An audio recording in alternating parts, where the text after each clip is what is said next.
No versículo 14 do capítulo 11 diz que Jesus estava expulsando um demônio que era mudo. Eu gosto muito deste evangelho justamente porque coloca a mudez diante daquele que é a suma comunicação. No princípio era a palavra estava com Deus, a palavra era Deus. Versículo 14 de João capítulo 1. E a palavra se fez carne e habitou entre nós. Se o diabo é aquele que emudece aqui no evangelho, Jesus é aquele que traz a comunicação libertadora de Deus. Ele é a palavra, ele é a expressão, ele é a comunicação, ele é a própria voz de Deus no meio da humanidade que está emudecida. Esse encontro é um encontro entre um demônio que priva o outro de falar, de se comunicar, de ser ele mesmo, de ser quem ele é. A coisa mais triste desse mundo é não poder falar por nós mesmos. A coisa mais triste desse mundo é a gente guardar por uma vida inteira tanta coisa dentro de nós e acumulando tantos sentimentos, tantas palavras que nunca foram ditas e que vamos levar para o nosso caixão e para o nosso sepultamento um dia talvez. Portanto, o encontro deste homem com o espírito do diabo que o emudecia, frente a Jesus, que é a palavra, a comunicação de Deus conosco, acontece o primeiro grande encontro. Em Deus eu posso falar, em Deus eu posso me comunicar, ser quem eu sou. Em Deus eu posso me expressar, até porque eu sou a imagem e semelhança de Deus. Esse é um primeiro ponto. Mas um segundo ponto e último que me chama a atenção, logo no versículo seguinte, é após Jesus realizar esta cura, esta libertação, este milagre, sei lá qual for o nome que nós queiramos dar a isso. Então o texto diz o seguinte, 14 e 15. Jesus estava expulsando um demônio que era mudo. Quando o demônio saiu, o mudo começou a falar. Ok, até aqui tranquilo. Agora isso aqui me chama muita atenção. E as multidões ficaram admiradas. Vejam, as multidões que viram aquele acontecimento, aquela libertação, aquela cura, ficaram admiradas. Mas, aí vem o versículo 15, Lucas faz questão de pôr isso.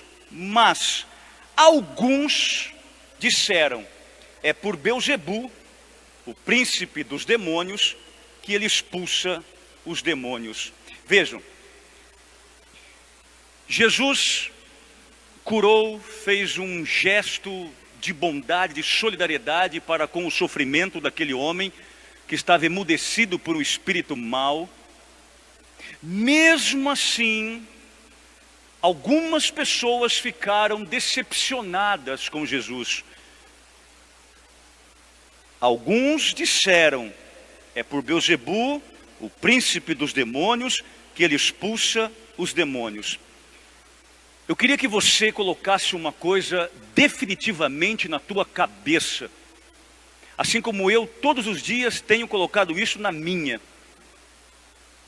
e por causa deste evangelho inclusive.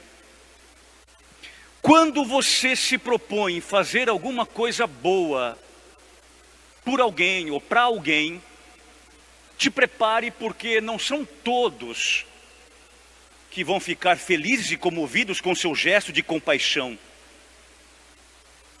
Quando você se propor em fazer o bem a alguém, você não vai agradar a todos, continue fazendo o bem. Quando você se propor em ajudar o teu irmão a se libertar de um peso, de uma opressão,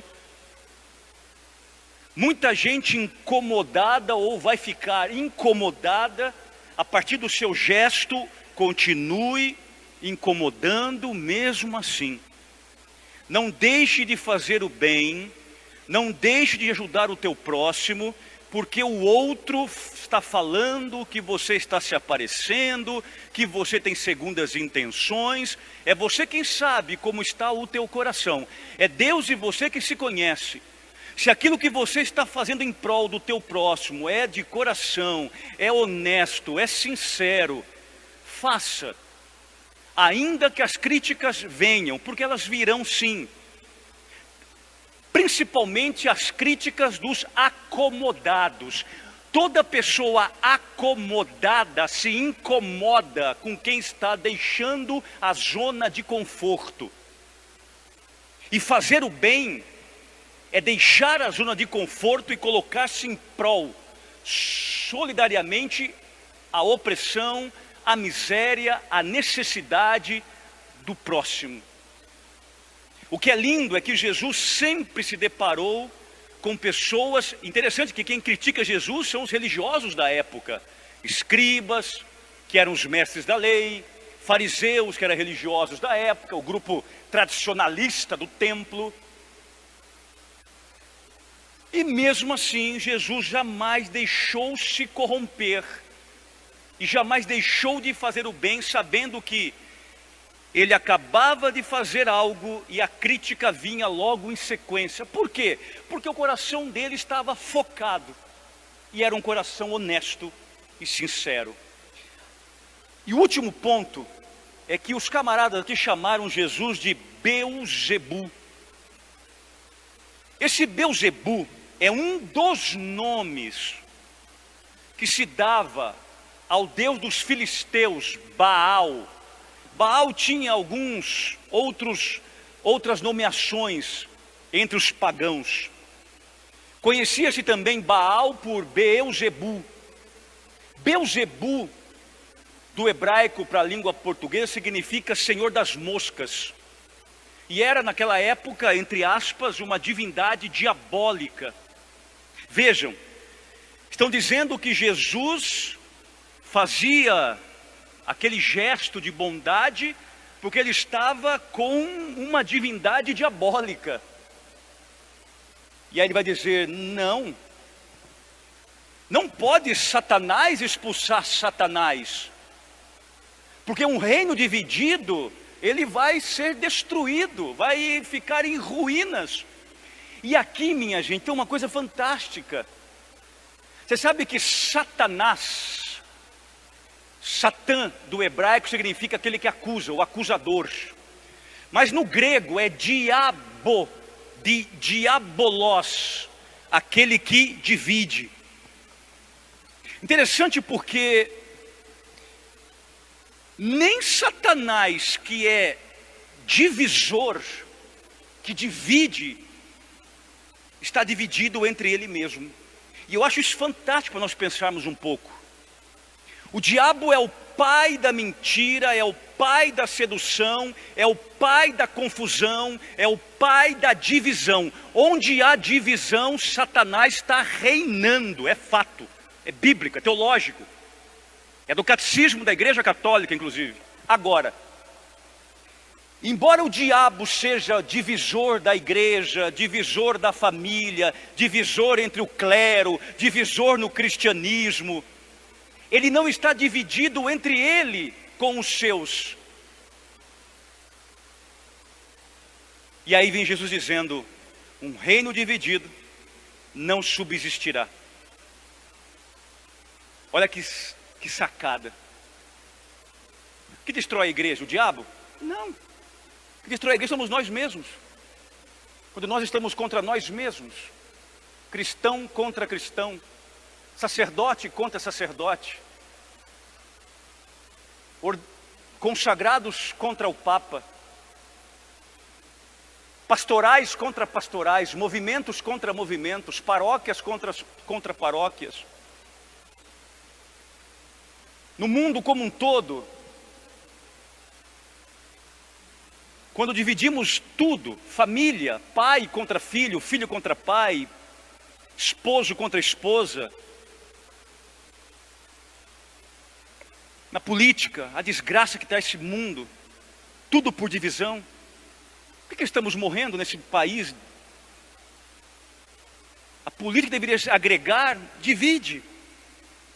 Vive-se o partidarismo, olha, já é partidarismo, já vem de partido, já vem de rachado, já vem de diabólico. Onde há divisão, há Satanás, minha gente. Portanto, que nós possamos olhar para Jesus e perceber se estamos dividindo ou se estamos comunicando a comunhão. Quando se fala em comunhão, eu não estou falando em uniformidade, não. Estou falando em unicidade, é diferente. Nós podemos ser diferentes, unidos no único e mesmo Cristo Jesus. Aqui está a beleza da igreja, por exemplo. Quantas congregações, quantas pastorais, quantos movimentos, quantos carismas diferentes um do outro, mas deveriam todos estar unidos no mesmo Cristo Jesus. E fazemos o contrário. Assim nossas casas, nossas famílias, deveríamos todos estar unidos dentro de casa, no mesmo coração de Cristo, mas estamos cada um vivendo na sua ilha, fechado, isolado, emudecido, no egoísmo, no egocentrismo, na egolatria, no ensimesmamento, no narcisismo contínuo, progressivo, diário, terrível. Que Jesus expulse esses demônios que está em nós, em mim e em você, esta manhã. Porque nós também temos às vezes alguns demônios que nos impedem de vivermos verdadeiramente o cristianismo, a comunhão, o diálogo, o amor e a aceitação dos diferentes. Que Deus nos ajude a caminharmos progressivamente, continuamente, ininterruptamente para o céu. A Ele uma salva de palmas.